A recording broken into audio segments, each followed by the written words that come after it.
Welcome to ZenLight 8, where we shine a light on the truths that set you free. Imagine this, you're pouring your heart into helping someone, listening, supporting, giving, only to realize they're not drowning in trouble, they're swimming in it on purpose. They don't want your lifeline, they want your energy, your time, your peace. Today, we're unmasking 8 types of people who'll drain you dry if you let them. The perpetual victims, the chronic complainers, the entitled takers, and more. Inspired by the wisdom of Anthony Hopkins, this is your wake-up call to stop enabling chaos and start protecting your light. Ready to break free and reclaim your power? Hit that subscribe button, and let's dive in. The perpetual victim, a life you can't save. Picture a world where the sky never clears, a place where storms brew endlessly, where every sunrise is swallowed by clouds, where peace is a whisper drowned out by chaos. This is the realm of the perpetual victim, a person caught in a relentless cycle of crisis, teetering on the edge of disaster with no end in sight. You've met them before. They're the friend who always has a story of woe, the colleague whose every day is a saga of misfortune, the family member who seems to stumble from one catastrophe to the next. Their life is a whirlwind of drama, a theater of turmoil where they play the starring role, and they're looking for an audience. First, your heart breaks for them. You see their pain, hear their pleas, feel the weight of their struggles. You want to help, to be the steady hand that pulls them from the wreckage. But here's the truth that creeps in like a cold wind. Your kindness might be the very thing keeping them there. Today, we're peeling back the layers of the perpetual victim. Why they thrive on your sympathy, how your help becomes their crutch, and what you can do to break free from their storm. This isn't about abandoning compassion. It's about protecting your peace. Let's step into this with eyes wide open. The mask of misfortune. The perpetual victim wears their struggles like a badge, a crown of thorns they hold up for all to see. They're always in the thick of it. Bad luck, unfair treatment, a world that's inexplicably against them. Their stories spill out in vivid detail. The boss who sabotaged their career, the friend who betrayed them, the circumstances that conspired to ruin their day. It's compelling, isn't it? The injustice tugs at your empathy. The unfairness stirs your sense of right and wrong. You listen, you nod, you feel the pull to step in. They need you, or so it seems. But look closer.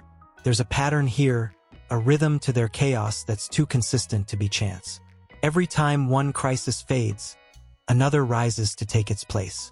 The job they lost yesterday becomes the relationship that imploded today. The health scare last week morphs into the financial ruin this month. It's an endless parade of misfortune, a carousel that never stops spinning. And they're not just caught in it, they're conducting it. The perpetual victim doesn't stumble into these storms by accident. They summon them, feeding on the attention, the sympathy, the spotlight your presence provides. They don't want a way out, they want a witness. You might not see it at first. Their tears are real. Their voice trembles. Their pain feels raw. Your instinct kicks in. If I don't help, who will? You offer advice, lend a hand, maybe even sacrifice your own time or resources to pull them from the mire. But then what happens? Nothing changes. The advice goes unheard. The help evaporates. The crisis persists, or worse, it multiplies. You're left scratching your head, wondering why your efforts didn't stick. Here's why. They're not looking for solutions. They're looking for you, your ears, your pity, your energy, to keep their narrative alive. The perpetual victim thrives on the stage you give them, and every act of kindness is just another scene in their play. The crutch of your compassion. Here's where it gets heavy. Your help isn't lifting them up, it's holding them down. Every time you rush in to save the day, you hand them a crutch, a prop they lean on to avoid standing on their own. Your sympathy becomes the fuel for their story, reinforcing the belief that the world is against them, that they're powerless, that someone else, you, needs to fix it. It's a subtle trap, one you don't see until you're knee-deep in it. You think you're being a lifeline, but you're really a lifeline for their dysfunction. Think about it like this. Imagine a bird with a broken wing. You cradle it, feed it, nurse it back to health, expecting it to fly again. But what if that bird refuses to leave the nest? What if it flaps just enough to keep you tending to it, but never enough to soar? That's the perpetual victim. Your compassion keeps them comfortable in their brokenness, safe in their chaos, secure in the role they've carved out. They don't learn from their mistakes because they don't have to. You're there to cushion the fall. They don't take responsibility because you're there to shoulder the blame. They don't change because your help tells them they don't need to. The cost to them is stagnation, a life stuck in neutral, never moving forward, never growing stronger. But the cost to you? That's where the real damage lies. Every conversation you spend listening to their woes drains your energy. Every favor you do pulls you deeper into their mess. Every crisis you try to solve stretches your limits thinner. You pour from your cup, thinking it's bottomless, until one day you realize it's empty, and they're still asking for more. Your kindness becomes their crutch, and their dependence becomes your burden. You're not helping them climb out of the pit, you're climbing in with them, sinking under the weight of a problem that's not yours to carry. The illusion of rescue. You might be sitting there thinking, but if I don't help, who will? What kind of person walks away from someone in pain? It's a question that gnaws at you, especially if you're wired to care, to fix, to mend what's broken. The guilt creeps in, whispering that you're selfish, cold, uncaring. You imagine them floundering without you, lost in their storm, and the thought twists your gut. But here's the hard truth you need to face. You can't rescue someone who's not ready to save themselves. No amount of love, no amount of effort, no amount of sacrifice can force them to step off that stage, to drop that script, to rewrite their story. The perpetual victim isn't drowning, they're swimming. They've adapted to the chaos, learned to navigate it, mastered the art of pulling you into the current.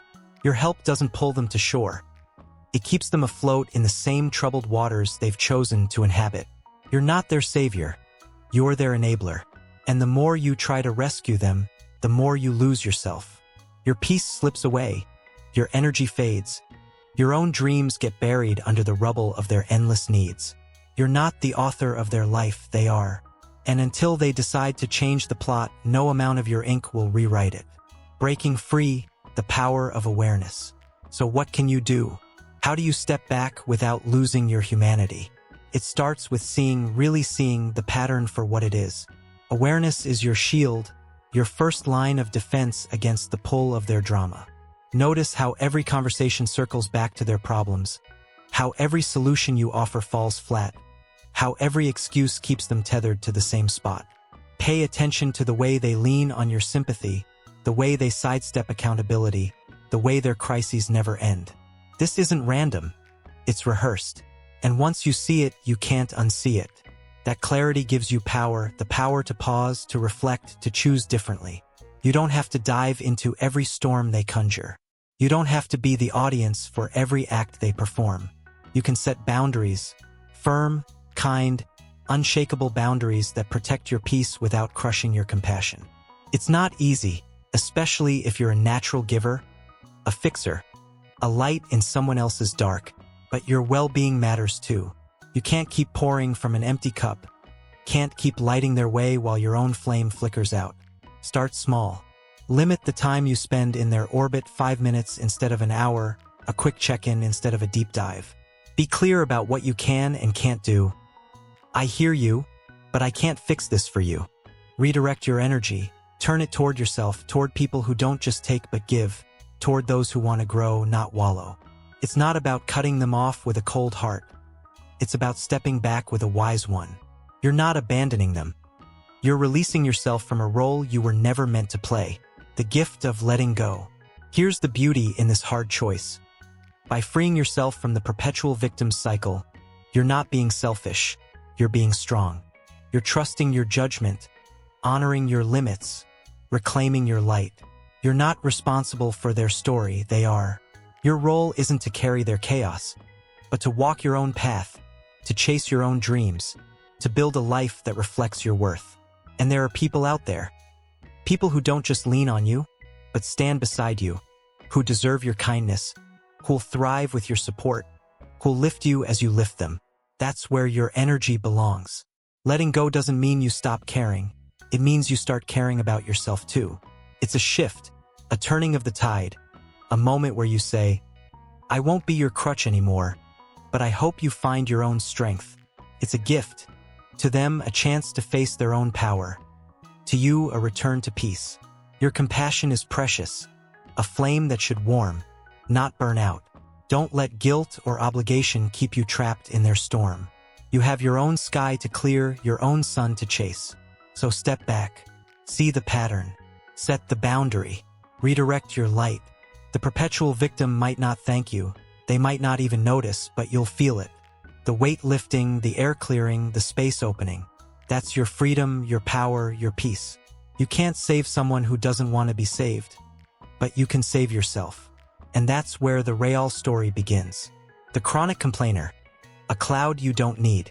Imagine a day where the sun is shining, the air is crisp, and possibility hums in the breeze. Now picture someone walking in, dragging a storm cloud behind them. A dark, heavy shroud that blocks the light and casts shadows over everything. This is the chronic complainer. A person who sees the world through a lens so clouded with negativity that even the brightest moments turn gray. You've crossed paths with them before. The friend who finds fault in every plan. The coworker who grumbles through every task. The voice that turns a silver lining into a thunderhead. At first, you lean in, ready to listen, to offer a kind word, to lift their spirits. But here's the truth that seeps in like damp cold. Your efforts don't brighten their day, they darken yours. Today, we're stepping into the world of the chronic complainer. Why they cling to their gloom, how your help pulls you under, and what you can do to shield your light from their storm. This isn't about turning your back on kindness. It's about guarding your peace. Let's unravel this together. The lens of negativity. The chronic complainer doesn't just see the glass half empty. They see it cracked, leaking, and filled with something bitter. Their world is a canvas painted in shades of discontent, where every brushstroke amplifies the flaws and erases the beauty. A small inconvenience, a late bus, a rainy afternoon, becomes a catastrophe worthy of an epic lament. A good day, a promotion, a kind gesture, gets twisted into a tale of what's still wrong, what could go wrong, what's bound to go wrong. Their words drip with dissatisfaction, a steady stream that soaks through your defenses if you stand too close. You've heard it before. The endless litany of woes, the grievances that pile up like storm debris. The traffic was unbearable today. They sigh, as if the world conspired to delay them. This coffee's too weak, they mutter, dismissing the warmth in their hands. Nothing ever goes right, they declare, turning a minor hiccup into a universal truth. First, it pulls at you. You feel the weight of their frustration, the sting of their struggles. You want to help, offer a solution, shift their view, point out the good they're missing. But here's what you notice over time. They don't want the fix. They don't want the light. They want your ear, your nod, your agreement that yes, the world is indeed a miserable place. They're not after answers, they're after validation. Every complaint is a hook, cast out to reel you into their narrative, to keep you tethered to their gloom. You suggest a way out. Maybe try leaving earlier? And they counter with an excuse. You highlight a positive. At least it's Friday. And they smother it with a fresh grievance. It's not a conversation.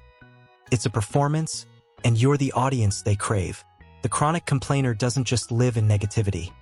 They thrive there, feeding off your attention, growing stronger with every sympathetic sigh you offer. The drain of your light. Here's where it hits hard. Your kindness doesn't lift them. It sinks you. Every moment you spend in their orbit, soaking up their complaints, is a moment your own energy slips away. It's subtle at first. A slight heaviness after a chat, a faint weariness you brush off. But it builds. You walk away from an hour with them feeling like you've run a marathon through mud.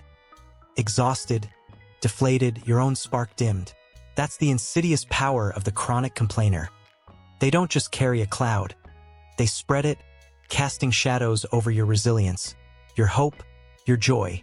Think of your spirit like a flame, bright, steady, warm. You bring it to them, thinking you'll light their way, chase away their darkness. But instead of kindling their fire, they douse yours. Your positivity gets swallowed by their negativity, your strength sapped by their endless woes. You offer a listening ear, and they pile on more complaints. You try to cheer them up, and they double down on despair.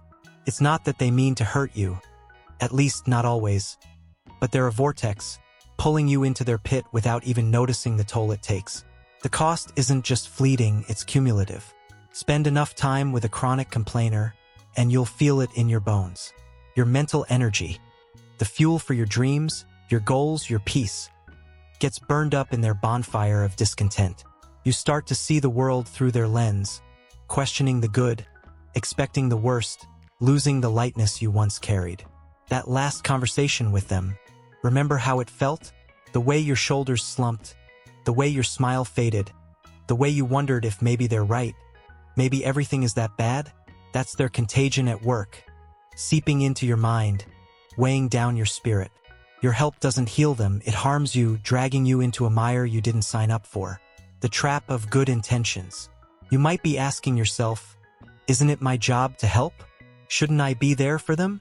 It's a noble thought, one that tugs at your conscience, especially if you're the type who finds purpose in lifting others. You see their negativity as a call to action, a challenge to be the sunshine in their storm. But here's the harsh reality you need to face. You can't fix someone who's found a home in their complaints. For the chronic complainer, negativity isn't a burden. It's a blanket, a comfort they wrap around themselves. Your solutions, your optimism, your light, they don't pierce that blanket because they don't want them to. Your good intentions become a trap. You listen, you encourage, you pour yourself into shifting their perspective, but it's like pouring water into a sieve. It runs right through, leaving them unchanged and you empty. They're not looking for a way out of their gloom. They're looking for someone to sit in it with them. And the more you try, the deeper you sink. You think you're being kind, but you're enabling, feeding a habit that keeps them stuck and pulls you down too. It's not your duty to carry their cloud. It's theirs to let it go. But until they choose that, your help is just a lifeline to their status quo, not a ladder to something better. Shielding your peace, the way out. So how do you step back without losing yourself to guilt? It starts with seeing the truth, really seeing it for what it is. The chronic complainer's negativity isn't random. It's a pattern, a habit etched into their words, their sighs, their shrugs. Notice how they pivot every positive into a problem, how they dodge every solution with a but, how they cling to their complaints like a lifeline. That awareness is your armor, your first shield against the pull of their storm. Next, draw the line. Set boundaries that guard your light without dimming your kindness. You don't have to cut them off cold. You can limit the exposure, protect the flame they'd snuff out. Shorten the talks. 5 minutes instead of 50. A quick, I hear you, instead of a full dive into their depths. Redirect the tide. Steer the conversation to brighter waters. That sounds tough. Hey, what's one thing going right today? If they resist, if they cling to their cloud, it's okay to step away. Excuse yourself gently but firmly. I've got to run, but I hope it gets better. Your peace isn't theirs to claim. It's yours to keep. Most importantly, turn your energy elsewhere. There's only so much of you to go around, your time, your spirit, your warmth, and it's too precious to waste on a pit that never fills. Seek out the ones who don't just take but give, who face life's bumps with grit instead of groans, who lift you as you lift them. They're out there. People who'll bask in your light without stealing it, who'll grow with your support instead of draining it. That's where your kindness belongs, where it blooms, where it matters. The freedom of letting go. Here's the gift in this hard shift. By pulling back from the chronic complainer, you're not being cruel, you're being wise. You're not abandoning them, you're saving yourself. You're trusting your instincts, honoring your limits, preserving the energy that fuels your own path. You're not responsible for their lens, they are. Your role isn't to sit in their storm, but to walk in your sun, to chase your joy, to build a life that shines. Letting go doesn't mean you stop caring. It means you start caring about you. It's a pivot, a reclaiming, a moment where you say, I won't drown in your rain anymore, but I hope you find your own sky. It's a release. For them, a nudge toward their own strength. For you, a return to clarity. Your light is too bright to be dimmed by their shadows, too warm to be chilled by their complaints. Don't let obligation or pity chain you to their gloom. You have your own horizon to chase, your own peace to claim. So step back. Shield your spirit. Redirect your glow. The chronic complainer might not see it, they might not care, but you'll feel it. The weight easing, the air lightening, the spark reigniting. That's your freedom, your resilience, your truth. You can't brighten someone who loves the dark, but you can brighten yourself. And that's where your story shines on. The Entitled Taker, a debt you don't owe. Imagine a world where your kindness isn't a gift but a tax. A world where every ounce of generosity you offer is met not with gratitude, but with an outstretched hand demanding more. This is the domain of the Entitled Taker, a person who walks through life with a ledger in their mind, tallying what they believe the universe, and you owe them. You've met them before. The friend who expects you to drop everything at their call. The colleague who assumes your time is theirs to claim. The voice that turns your help into their right. At first, you give willingly, your heart open, your hands ready to lift them up. But then the truth dawns like a slow, heavy shadow. Your efforts don't fill them. They drain you. Today, we're stepping into the orbit of the Entitled Taker. Why they see your kindness as their due, how your help exhausts you, and what you can do to break free from their grasp. This isn't about shutting down your compassion. It's about saving it for those who deserve it. Let's peel back the layers and find your footing. The crown of expectation. The Entitled Taker wears their demands like a crown, a badge of privilege they flash without shame. They don't ask for your help. They command it, their tone laced with a certainty that you'll comply. Can you do this for me? Becomes you need to do this for me. As if your time, your energy, your goodwill are theirs to collect. There's no hesitation in their voice, no flicker of doubt. They believe the world bends to their will, and you're just another part of that landscape, a resource to be tapped. You've seen it play out. The friend who calls at midnight expecting you to fix their mess. No thanks offered, just a brisk, "I knew you'd come through." The coworker who dumps their workload on your desk with a shrug, as if it's your job to carry it. The family member who borrows money, time, favors, and never blinks at repayment. Just assumes there's more where that came from. Gratitude? That's a foreign word to them. Instead, they reach further, their hand already out before you've finished giving, their eyes scanning for the next thing they can claim. First, it catches you off guard. You give because it's who you are, a helper, a giver, someone who sees need and steps in. Their confidence tricks you into thinking maybe they do deserve it, maybe you should provide it. But then the pattern emerges. The more you give, the more they take. A favor today becomes an expectation tomorrow. A kindness once becomes a contract forever. They don't see you as a person with limits. They see you as a well, bottomless, and theirs to draw from. And every drop you offer reinforces their belief. This is how it's supposed to be. Your help isn't a gift to them. It's their birthright, the toll of your giving. Here's where the weight settles in. Your generosity doesn't nourish them. It depletes you. Every time you say yes to an entitled taker, you hand over a piece of yourself, your time, your energy, your peace, and they snatch it without a backward glance. It's not a fair exchange.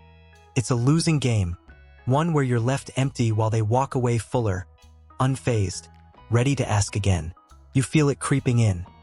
The exhaustion after another late-night rescue. The frustration when your efforts go unacknowledged. The quiet resentment when you realize they'd never do the same for you. Think of your spirit as a garden, lush, vibrant, tended with care. You invite the entitled taker in, expecting them to admire it, maybe even water it in return. But they don't. They trample the flowers, pluck the fruit, demand you plant more. All while complaining the harvest isn't big enough. Your garden withers under their boots, your energy fades with every uprooted root. And still, they stand there, hand out, asking why you're not giving faster. That's the first cost. Depletion. You're left drained. Your reserves tapped dry. Your own growth stunted by their endless need. Then comes the sting of being used. You see it in their eyes, the flicker of calculation, the absence of warmth. You're not a friend, a colleague, a person to them. You're a means, a tool, a stepping stone. Every thank you feels hollow. Every gesture of theirs time to keep you hooked. Every interaction a transaction where you lose. It gnaws at you, this sense that your kindness is a currency they spend without care, leaving you feeling small, unseen, unvalued. That's the second cost. Exploitation. Your worth gets tangled in their demands, your identity blurred by their entitlement. And the imbalance is a chasm. Relationships thrive on give and take, a dance of mutual care. But with the entitled taker, there's no dance, just a one-sided march where you give and they take over and over until you're stumbling, offbeat, out of breath. You're not equals in their eyes, you're the servant, they're the sovereign. That's the third cost. A connection that's not a connection at all, but a drainpipe siphoning your light into their void. The guilt of giving in. You might be wondering, but what if they really need me? What if I'm all they've got? It's a question that hooks into your conscience, especially if you're wired to care, to support, to be the rock others lean on. The entitled taker knows this. They wield your goodness like a weapon, turning your hesitation into guilt, your boundaries into betrayal. You're selfish, they imply, if you dare pull back. I thought you cared, they pout, when you don't leap at their latest demand. And it works. You second-guess yourself, wondering if you're wrong, if you're harsh, if you owe them more than you've already given. But here's the truth that cuts through the fog. You don't owe them your soul. Your worth isn't measured by how much you can pour into someone who never fills up. They don't need you, they need the idea of you, the endless supply you represent. Their entitlement isn't a cry for help. It's a demand for servitude, a belief that your role is to serve, not to thrive. Helping them doesn't build them up, it props them up, keeping them comfortable in a cycle where they never learn, never grow, never give back. You're not their lifeline, you're their crutch, and the more you hold them up, the more you let yourself fall. Breaking the chains, the power of no. So how do you step out of their shadow? It starts with really seeing the game for what it is. The entitled taker's demands aren't random. They're a pattern, a rhythm of expectation that plays on repeat. Notice how they never say thanks, how they pivot from one ask to the next, how they bristle when you hesitate. That awareness is your anchor, your first step toward freedom. You don't have to keep playing their tune, you can change the song. Next, draw the line, set boundaries that reclaim your ground. It's not about slamming doors. It's about locking gates, guarding what's yours with quiet strength. Learn to say no, not with apologies, not with excuses, just no. I can't this time. That's not something I can do. Full stop. They won't like it. Brace for the pushback, the guilt trips, the accusations of coldness. They're not used to hearing it, and they'll fight to keep the ledger tilted their way. But stand firm. Your no isn't cruelty, it's clarity. It's not rejection. It's respect for yourself and the limits you're allowed to have. And here's the key: redirect your gifts. Your time, your energy, your kindness. They're precious, not infinite. Stop pouring them into a well that never fills and start sharing them with those who see them for what they are. Treasures, not taxes. There are people out there, friends, loved ones, strangers, who don't just take but give, who meet your generosity with gratitude, who balance the scales with care. They're the ones who deserve your light, who'll reflect it back, who'll grow beside you instead of draining you dry. That's where your heart belongs. Not in the hands of someone who'd squeeze it without a second thought. The liberation of letting go. Here's the quiet power in this shift. By pulling back from the entitled taker, you're not being heartless, you're being whole. You're trusting your value, honoring your needs, reclaiming the energy they'd claim as theirs. You're not responsible for their endless wants, they are. Your role isn't to be their servant, but to be your own sovereign, to walk your path, to build a life that lifts you up. Letting go doesn't mean you stop giving. It means you start giving wisely. It's a turn, a lifting, a moment where you say, I won't be your vault anymore, but I hope you find your own wealth. It's a release, for them a chance to stand without you. For you, a return to balance. Your kindness is a flame, bright and bold. Don't let their greed snuff it out. You have your own garden to tend, your own light to shine. So draw the boundary. Say the no. Seek the worthy. The entitled taker might not cheer you, they might not even notice, but you'll know it. The weight dropping, the air clearing, the strength rising. That's your liberation, your truth, your peace. You don't owe them your everything. You owe yourself your all. And that's where your story takes root. The master manipulator. Strings you don't see. Picture a stage where the lights are dim, the curtains drawn, and you're the star of a play you never signed up for. The script shifts with every line. The scenes twist without warning, and someone else holds the reins, pulling levers you can't even spot. This is the world of the master manipulator, a shadowy realm where your kindness becomes their weapon, your emotions their playground, your peace their prize. You've encountered them before. The friend who turns tears into chains, the partner who bends your goodwill into guilt, the voice that makes you question your own gut. At first, you reach out, drawn by their pleas, moved by their stories, eager to help. But then the fog rolls in, and you realize, this isn't aid, it's surrender.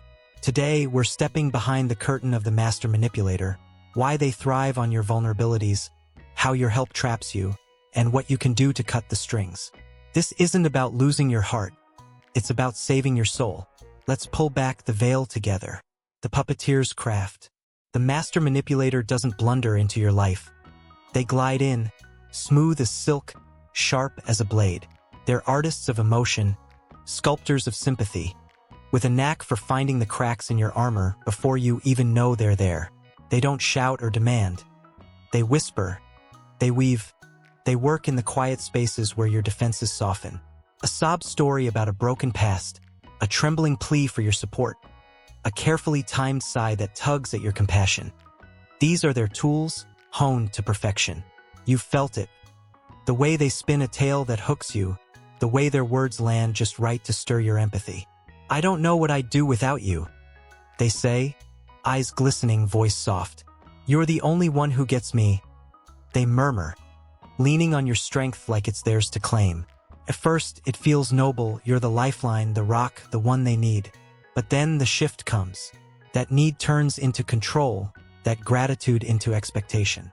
They don't just ask for help. They wield it, using your kindness as a lever to steer you where they want you to go.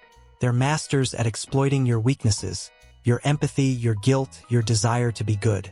They know how to make you feel responsible for their happiness, how to twist your no into a betrayal, how to paint themselves as the victim and you as the villain if you dare pull back. It's a slow dance, a subtle snare. Before you know it, you're tangled in their web, moving to their rhythm, questioning your own steps. They don't need force. They've got finesse, and your heart is the string they pull. The cost of your chains. Here's where the curtain falls. Helping a master manipulator doesn't free them. It binds you. Every time you give in to their pull, you hand over more than your time or your effort, you hand over your self-respect. It starts small. A favor here, a compromise there, but it snowballs. You find yourself bending, stretching, breaking your own boundaries to keep them appeased, to dodge their guilt trips, to silence the unease in your gut. And they thrive on it, tightening the strings, keeping you close, draining you dry. Think of your spirit as a clear stream, pure, flowing, alive. You offer it to them, thinking it'll quench their thirst, wash away their woes. But they don't drink. They divert it, channeling your water into their own murky pool, leaving your banks parched.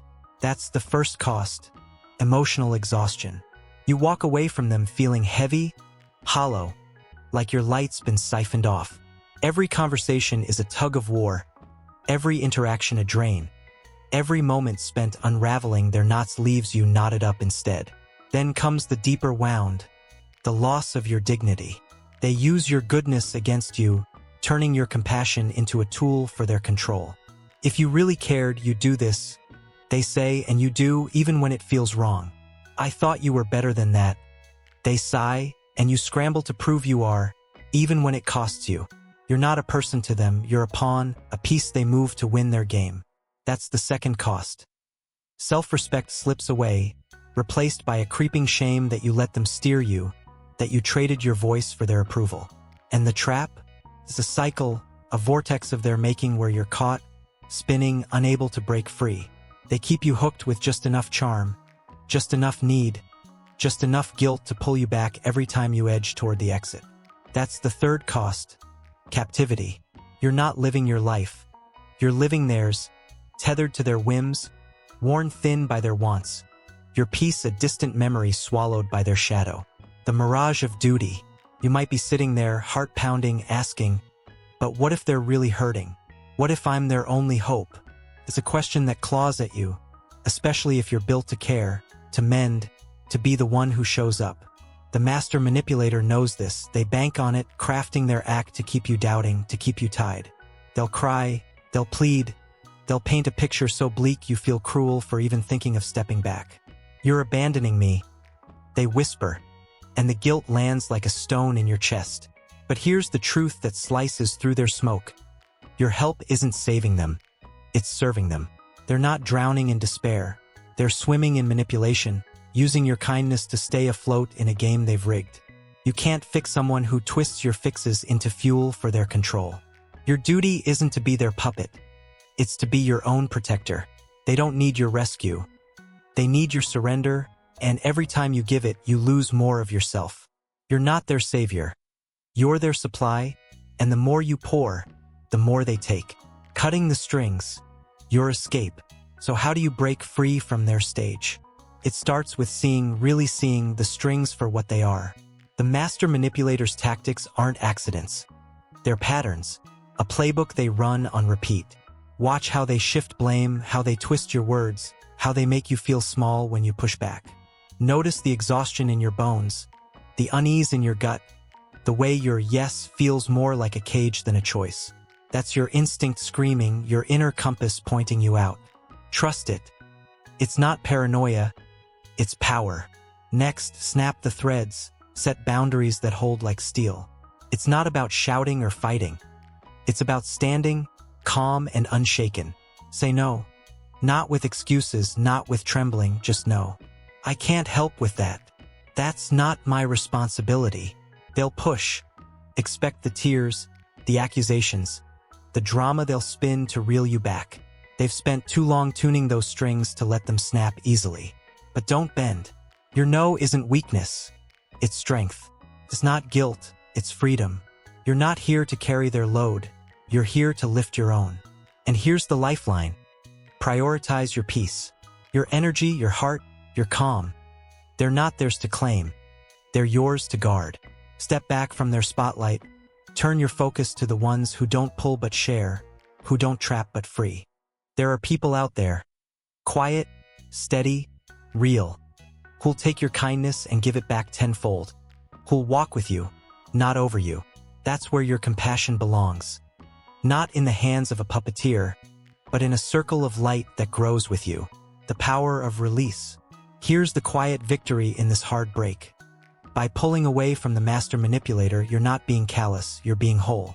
You're trusting your worth, reclaiming your voice, cutting the cords that bind you to their will. You're not responsible for their script, they are. Your role isn't to dance to their tune, but to sing your own, to build a life that's yours, not theirs. Letting go doesn't mean you stop feeling, it means you start feeling for you. It's a shift, a rising, a moment where you say, I won't be your marionette anymore, but I hope you find your own stage. It's a release, for them a mirror to their tactics. For you, a return to clarity. Your kindness is a force, wild and free. Don't let their hands tame it. You have your own path to walk, your own peace to claim. So see the strings. Cut them clean. Choose your calm.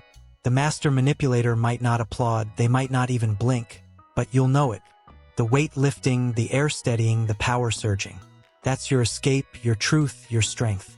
You can't free someone who binds you, but you can free yourself. And that's where your light takes flight. The habitual liar, a web you don't weave. Imagine a world where every step you take lands on shifting sand. A place where the ground beneath you twists, bends, and collapses without warning. Words that once held weight turn to smoke. Promises dissolve into thin air. And truth becomes a riddle you can't solve. This is the domain of the habitual liar, a person who spins a reality so tangled you're left doubting not just their story, but your own eyes. You've crossed their path before. The friend whose excuses pile up like leaves, the colleague whose tales grow taller with each telling, the voice that swears the sky is green while you stare at blue. At first, you lean in, ready to trust, to help, to bridge the gap between their words and the world. But then the cracks appear, and you see, your help doesn't anchor them. It entangles you. Today, we're stepping into the maze of the habitual liar, why they build their lives on falsehoods, how your support frays your own truth, and what you can do to walk away clean. This isn't about crushing your compassion. It's about guarding your core. Let's unravel the threads together. The fabric of deceit. The habitual liar doesn't just bend the truth. They craft it, stitch by stitch, into a tapestry of their own design. Their lies aren't stumbles or slips. They're a way of life, a language they speak fluently, from small fibs that flutter harmlessly to grand fabrications that reshape the room. I was late because of traffic, they say when the roads were clear. I finished that task, they insist, though the work sits undone. You can count on me, they promise, while their history screams otherwise. It's seamless, almost artful. The way they weave their words, threading them with just enough detail to hook you, just enough emotion to sway you. You've felt it. The pull of their stories, the way they draw you in. At first, it's easy to believe. Their tone is steady. Their eyes meet yours. Their confidence wraps around you like a blanket. You nod, you trust, you offer a hand to help them through whatever mess they've spun. But then the threads snag. A detail doesn't match, a timeline wavers. A fact you know clashes with the fiction they sell. You pause, you question, you wonder if you misheard. They double down, another layer, another twist, another knot to keep you tied. They're not just dodging consequences or chasing attention. They're controlling the narrative, and you're the character they cast. Their lies serve a purpose. Power over outcomes. Escape from accountability. A shield against the raw edge of reality. They don't trip into deceit. They stride into it, building walls of words to keep the truth at bay.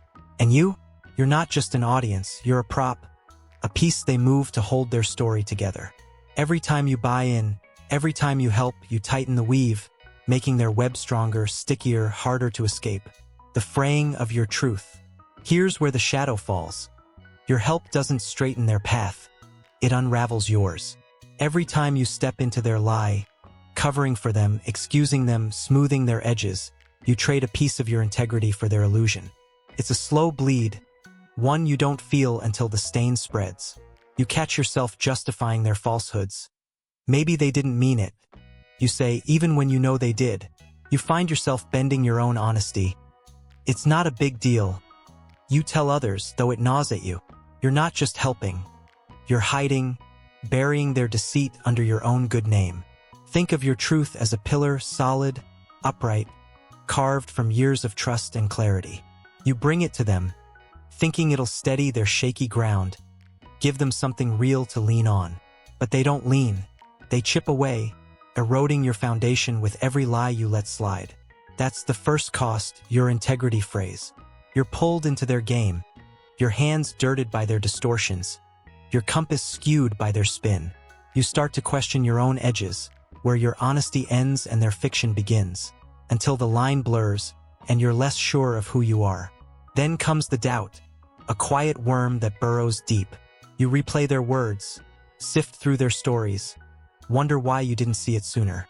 Am I too gullible? You ask. Should I have known? The habitual liar's web doesn't just trap your trust. It tangles your confidence, leaving you second-guessing your judgment, your instincts, your grip on what's real. That's the second cost, self-doubt. You're not just wrestling with their lies, you're wrestling with yourself, caught in a fog they've spun, unsure of your own footing. And the deepest cut? You block their reckoning. By helping, by shielding them from the fallout, you rob them of the mirror they need, the reflection of consequences that could crack their facade. They don't face the truth because you soften it, leaving them free to spin more threads, to tighten their hold. That's the third cost, stagnation. Your support doesn't push them toward honesty. It pulls them deeper into deceit, and you're left holding the strands. The weight of belief. You might be sitting there, brow furrowed, thinking, but what if they're just scared? What if I'm their chance to change? It's a thought that hooks you, especially if you're the type who sees potential in shadows, who believes in redemption behind every flaw. The habitual liar plays on this. They sprinkle just enough vulnerability into their lies to keep you invested, just enough cracks to make you think you can mend them. I'll do better. They vow, eyes wide. I need you. They plead, voice breaking, and your heart bends, your resolve wavers. Your hope whispers that maybe this time, they'll mean it. But here's the cold light you need to see. Your help doesn't heal their lies. It hides them. They're not stumbling through falsehoods. They're striding, building a fortress of fiction you can't breach. You can't force truth into someone who runs from it. Your belief in them, your willingness to cover their tracks, doesn't pull them out. It pushes you in, deeper into a maze where your integrity pays the price. You're not their guide to honesty. You're their getaway, and every step you take with them pulls you further from your own shore, untangling the web, your way out. So how do you step free from their snare? It begins with clarity, seeing the lies for what they are, not what you wish them to be. The habitual liar's deceit isn't a fluke. It's a pattern, a rhythm of distortion that echoes through their words. Watch how they dodge when pressed, how they layer one lie over another, how they sidestep the truth like it's a flame. Feel the unease in your chest, the itch in your mind. Those aren't doubts to dismiss. They're signals to heed. Trust your gut. It's not suspicion. It's survival. Next, drop the threads, refuse to play their game. Don't argue. Don't unravel. Don't chase their lies to pin them down. Call it out calmly, cleanly. I know that's not true, and I'm not going along with it. Then step back. Set boundaries that stand like stone, unyielding, unshaken. No more excuses, no more cover, no more softening their fall. They'll twist, they'll turn, they'll try to pull you back with charm or guilt. Don't bite. Your silence isn't complicity. It's strength. You're not here to weave their web. You're here to walk your truth. And here's the freedom. Let them face the wind. Stop shielding them from the natural consequences. The missed deadlines, the broken trust, the empty promises that pile up. It's not your job to save them from their own story. It's theirs to rewrite it. Release your energy. Turn it toward those who don't bend reality to bind you, who meet your honesty with their own, who build trust instead of breaking it. That's where your heart belongs. Not in a liar's labyrinth, but in a space of light and truth. The strength of standing firm. Here's the quiet power in this break. By stepping away from the habitual liar, you're not being harsh, you're being whole. You're trusting your core, reclaiming your clarity, holding fast to the pillar they topple. You're not responsible for their truth, they are. Your role isn't to mend their fiction, but to live your fact, to build a life rooted in what's real. Letting go doesn't mean you stop hoping. It means you start honoring yourself. It's a shift, a rising, a moment where you say, I won't carry your lies anymore, but I hope you find your own light. It's a release. For them, a chance to face their mirror. For you, a return to solid ground. Your integrity is a flame, steady and true. Don't let their shadows smother it. You have your own path to tread, your own truth to claim. So see the web. Drop the strands. Stand your ground. The habitual liar might not flinch, they might not care, but you'll feel it. The fog lifting, the weight easing, the strength surging. That's your freedom, your anchor, your peace. You can't force truth on someone who flees it, but you can hold it for yourself. And that's where your story stands tall. The opportunist and the drama seeker. A dance of drain and chaos. Imagine a room where the air shifts with every step. A place where smiles hide agendas and calm is a mask for storms. One moment, you're lending a hand to someone who seems to need you. The next, you're swept into a whirlwind of demands and crises that leave you reeling. This is the territory of the opportunist and the drama seeker. Two figures who weave through your life with different threads but the same pull. To take more than they give, to leave you less than you were. You've met them before. The friend who's all charm until the favor's done. The voice that thrives on turmoil and drags you along. At first, you step in, heart open, ready to help, to steady, to soothe. But then the truth unfurls like a slow dusk. Your kindness becomes their currency, your peace their playground. Today, we're diving into the worlds of the opportunist and the drama seeker. Why they latch onto you, how your help wears you thin, and what you can do to reclaim your ground. This isn't about closing your soul. It's about guarding your light.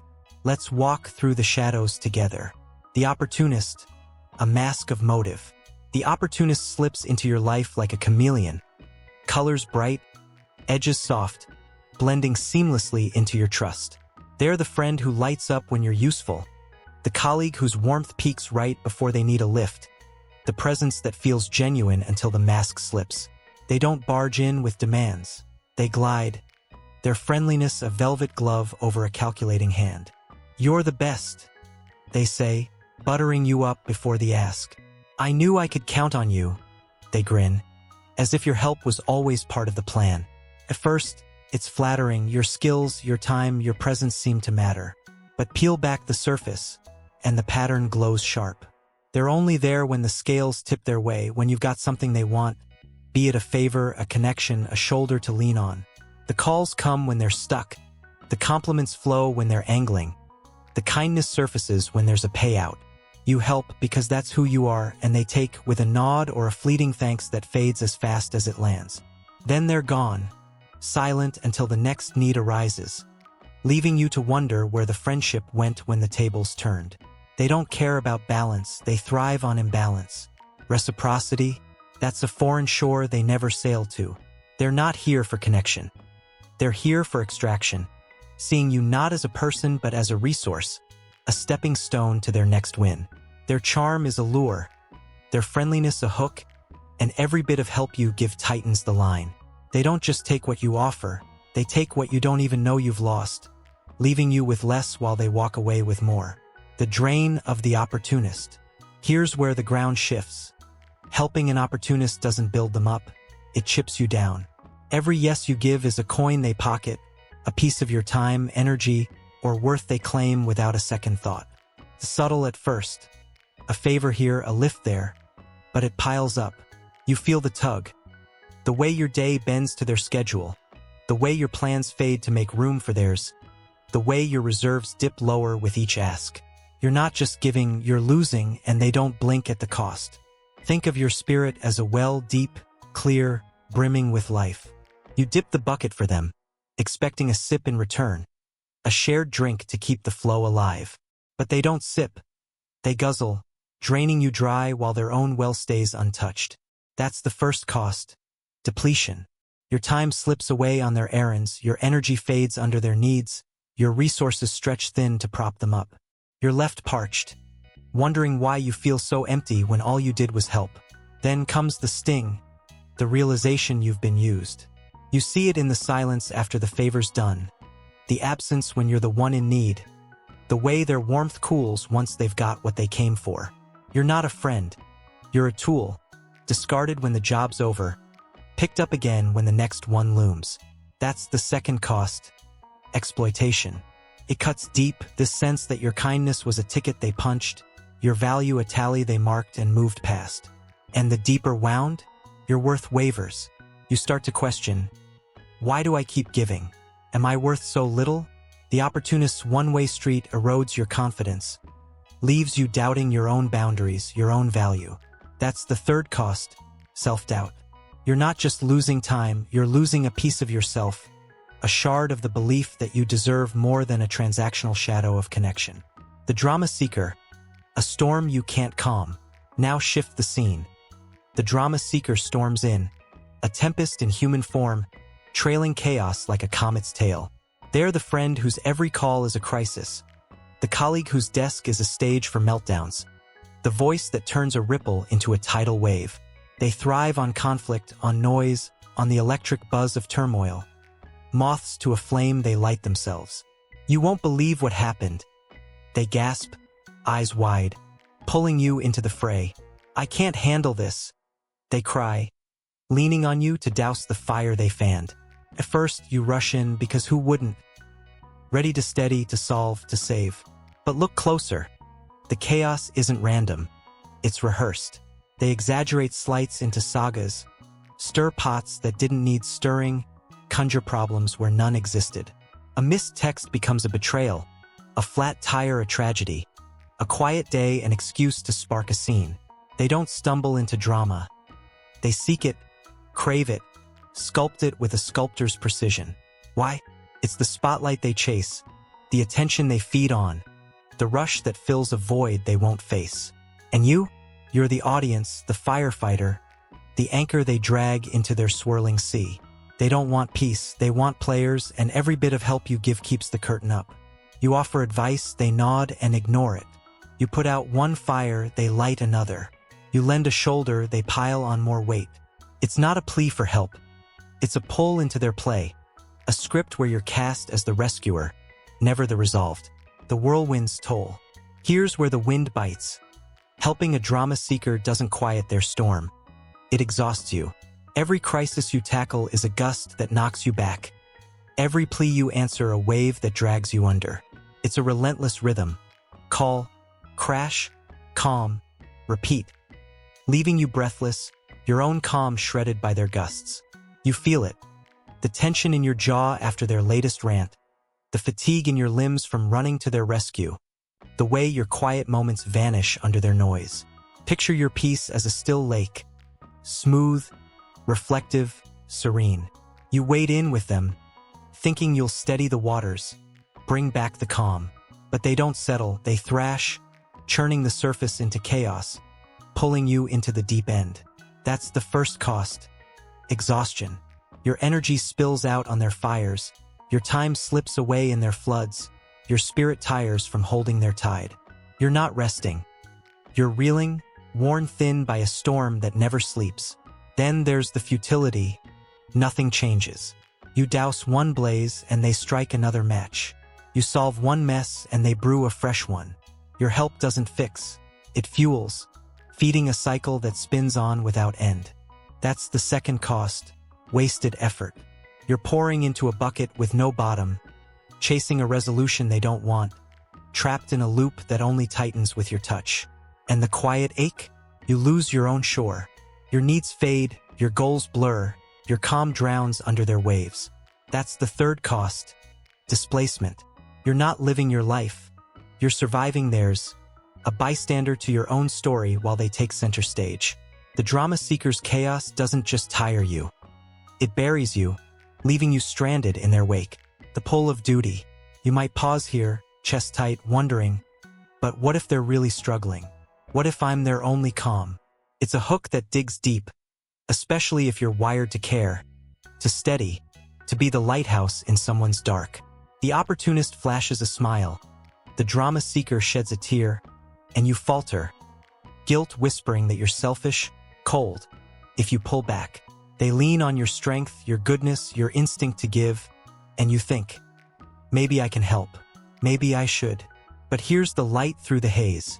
Your help doesn't heal them. It holds you. The opportunist doesn't need your hand. They need your harvest, exploiting your care for their gain. The drama seeker doesn't need your calm. They need your chaos, feeding their storm with your stillness. You're not their savior, you're their supply, and every bit you give keeps you tethered, not them lifted. You can't fill a void that thrives on emptiness, can't quiet a tempest that craves the roar. Stepping free, your path out. So how do you break the dance? It starts with sight, seeing the steps for what they are. The opportunist's pattern glints clear. The calls that come only with need, the warmth that cools post-favor, the absence when you're the one reaching. The drama seeker's rhythm thunders. The crises that stack, the solutions they sidestep, the chaos they conjure. Notice it. Feel the dread when their name lights your phone, the weight when their voice fills the air. That's your compass, not your cage. Trust it. It's not weakness. It's wisdom. Next, plant your feet. Set boundaries that stand firm. For the opportunist, it's a no, crisp and unyielding. I can't this time. No explanations, no bending, they'll fish but don't bite. For the drama seeker, it's a step back, a gentle push. That sounds rough. What's your plan? Don't dive in, don't douse. Let them paddle their own waves. They'll resist. The opportunist with charm, the drama seeker with tears, but hold steady. Your line isn't cruelty. It's clarity, a shield for your soul. And the freedom? Turn your gaze. Your time, your peace, your light. They're yours, not theirs. Seek the ones who don't just take but share, who meet your effort with their own, who calm the waters instead of stirring them. That's where your strength belongs, not in a leech's grasp or a storm's swirl, but in a circle of balance, of truth, of growth. Let the opportunist hunt elsewhere, the drama seeker spin alone. You're not their prey or their prop. The rise of release. Here's the quiet triumph. By stepping free, you're not shutting down, you're rising up. You're trusting your worth, reclaiming your calm, releasing the chains they'd wrap you in. You're not responsible for their hunt or their havoc, they are. Your role isn't to feed their needs or fuel their fires. It's to live your light, to walk your peace. Letting go doesn't mean you stop caring. It means you start caring for you. It's a lift, a clearing, a moment where you say, I won't be your tool or your tether, but I hope you find your own way. It's a gift for them, a nudge to their own strength. For you, a return to your own shore.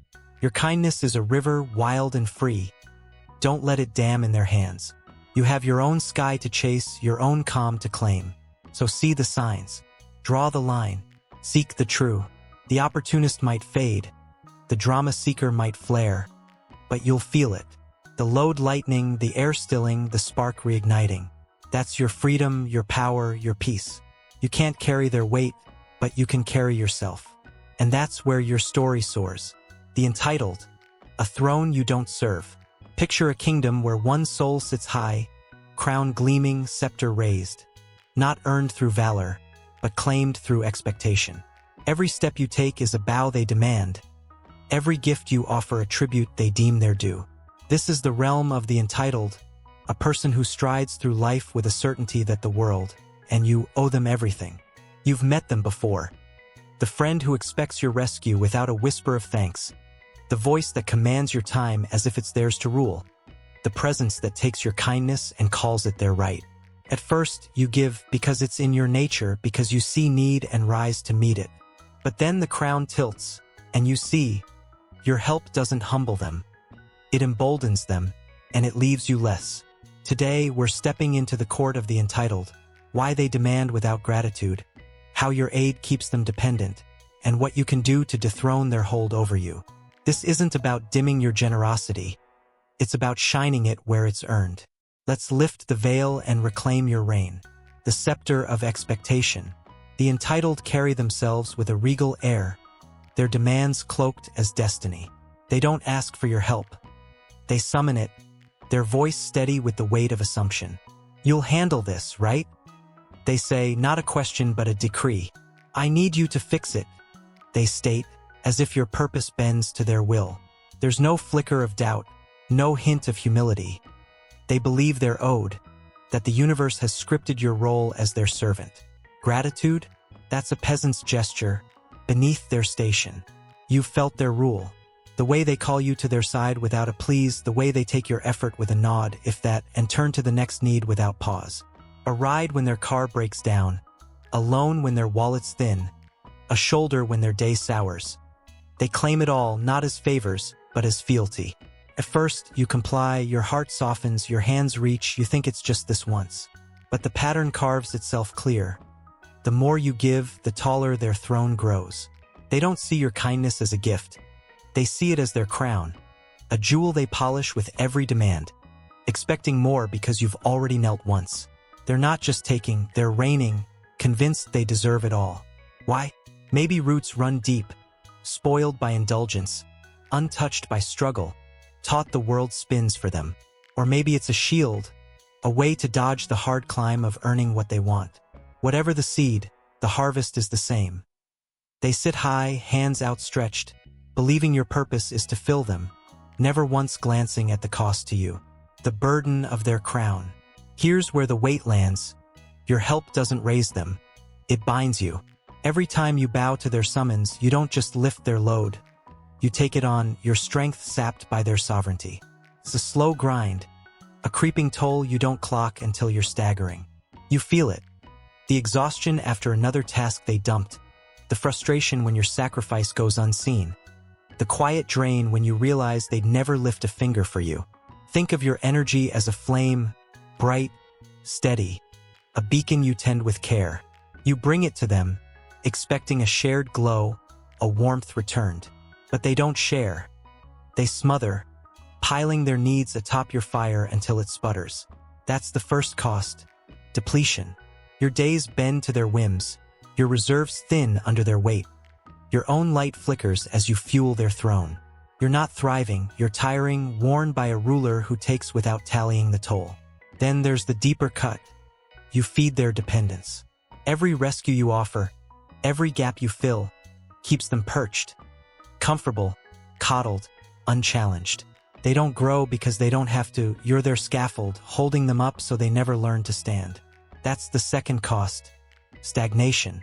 Your help doesn't build their strength, it buries it, locking them in a cycle where they lean instead of lift, demand instead of do. You're not aiding progress, you're anchoring inertia, and they sit heavier with every prop you provide. And the quiet wound? You lose yourself. Your generosity, your time, your spirit. They're not treasures to them. They're taxes, collected without care. You start to wonder, am I just a means? Do I matter beyond this? That's the third cost, erosion.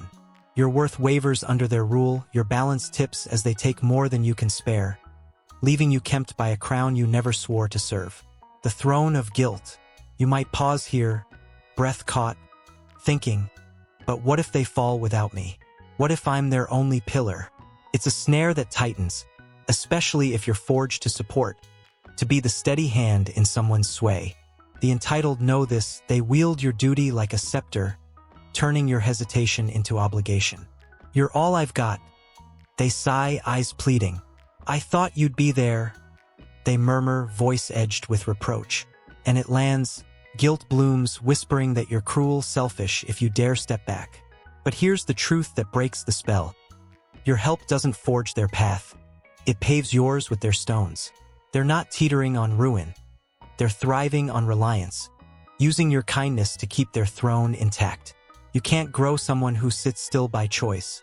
Your role isn't to bear their crown. It's to wear your own, to rise in your own right. They don't need your service, they need your surrender, and every kneel you offer keeps you low while they loom higher, reclaiming your reign. So how do you step off their stage?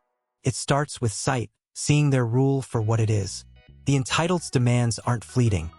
They're a rhythm, a march of expectation that echoes through their words. Notice the absence of thanks, the way they pivot from one claim to the next, the bristle when you falter. That's your signal, your spark. Trust it. It's not doubt. It's discernment, a crown of your own making. Next, raise your scepter, say no, firm and final. I can't do that. That's not mine to carry. No apologies, no cracks. They'll push, they'll pout. They'll try to guilt you back to the kneel. They're not used to rebellion, and they'll fight to keep their court. But stand tall. Your no isn't harsh, it's holy. It's not withdrawal. It's wisdom, a refusal to serve what doesn't serve you. Let them stumble. Encourage their stride. What's your next step? Push them to lift their own load, to forge their own steel. It's not your burden to bear. It's theirs to build. And here's the liberation. Redirect your flame, your energy, your care, your light. They're gold, not gravel.